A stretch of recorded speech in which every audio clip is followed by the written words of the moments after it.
इससे पहले कि फिगर्स आए तब भी हम अपनी उत्कंठा नहीं रोक पा रहे हैं, जिज्ञासा नहीं रोक पा रहे हैं कि आखिरकार क्या इशारा मिल गया, क्या वो तस्वीर बन गई जिसका सामने आना बाकी है। वो पोर्ट्रेट क्या अभी पर्दे के पीछे ढका हुआ है, लेकिन वो बन गया क्या? मैं जरा इसको गौतम लाहिरी जी से समझना चाहता हूं। गौतम दा, बन गई तस्वीर?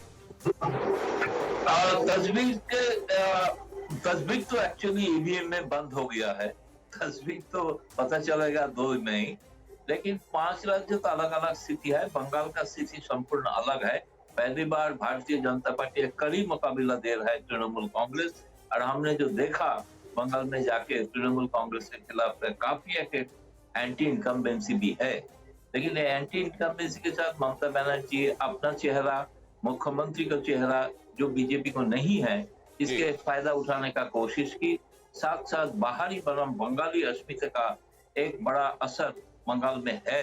लेकिन अभी हर कोई ये जानना चाहता है गौतम दा कि क्या एक ही तरह के मुद्दे पूरे समय छाए रहे लोगों के दिलो दिमाग में, या जैसे जैसे कोरोना रफ्तार पकड़ता गया क्या चीजें लोगों के दिलो दिमाग में भी बदली हैं? क्या रविशंकर दत्ता के पास मैं जाने वाला हूं इस बात को समझने के लिए, लेकिन उससे पहले अभिषेक उपाध्याय, क्योंकि आपने दोनों ही तरफ, ये दोनों ही फ्रंट्स देखे, पॉलिटिकल फ्रंट भी देखा, इस महामारी को किस तरीके से ये बढ़ती चली गई हर एक दिन के हिसाब से वो भी आपने देखा।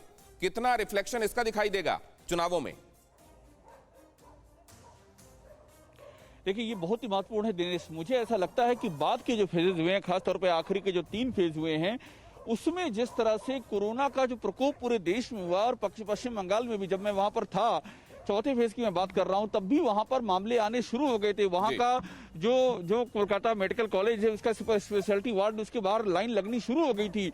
वो एक बड़ा फैक्टर हर हाल में रहने वाला है। वो फैक्टर किस तरह से पॉलिटिकली टर्न आउट होता है, ये देखने वाली बात होगी। लेकिन शुरू के जो 4 फेज थे, जो आखिरी के 4 फेज थे, उनके बीच में कोरोना क्या इससे ये इंडिकेशन और ये मतलब निकाला जा सकता है? रविशंकर दत्ता, ये सवाल लेकर मैं आपके पास आना चाह रहा हूं।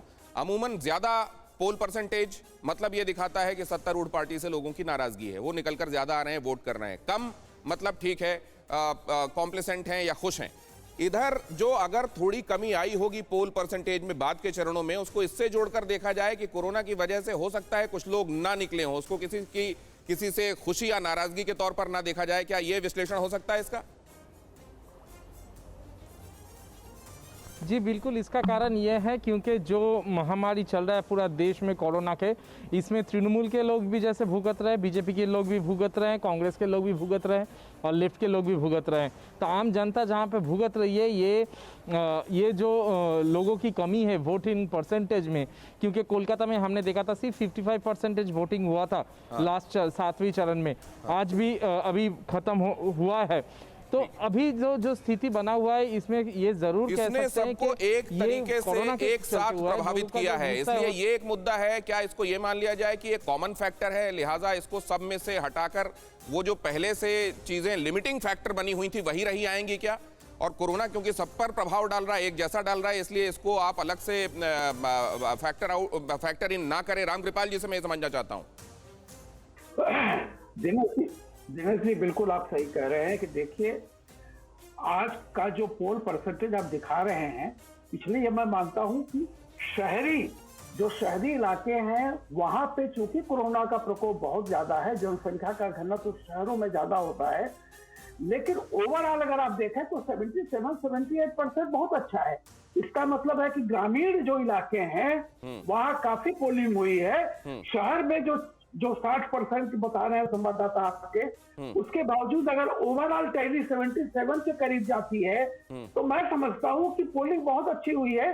और रही बात ये, जैसा आप कह रहे थे कि देखिए, ये प्राकृतिक आपदा है, विपदा है, महामारी है, इसके बारे में जनता सब जानती है कि क्या है, और अगर कोई असर इसका पड़ेगा तो सब पर पड़ेगा। दूसरी बात मैं कह दूं कि चाहे आप कोई कितना भी चिल्ला ले, लेकिन स्वास्थ्य जो है वो राज्य का विषय होता है। अस्पताल राज्य के तहत आते हैं सारी चीजें। तो अगर किसी को कोई असुविधा हुई है, मैं नहीं कहता कि वो सत्तारूढ़ पार्टी के खिलाफ ही होगी, लेकिन जो असुविधा हुई है इसमें, जैसे मैं यही कह रहा हूँ कि जो लोग ऑक्सीजन इसकी बात करते हैं, अगर केंद्र की जिम्मेदारी है तो राज्य की भी जिम्मेदारी है, क्योंकि उन अस्पतालों से हमेशा साबिका जो है वो अस्पताल केंद्र राज्य सरकार के अंडर में आते हैं।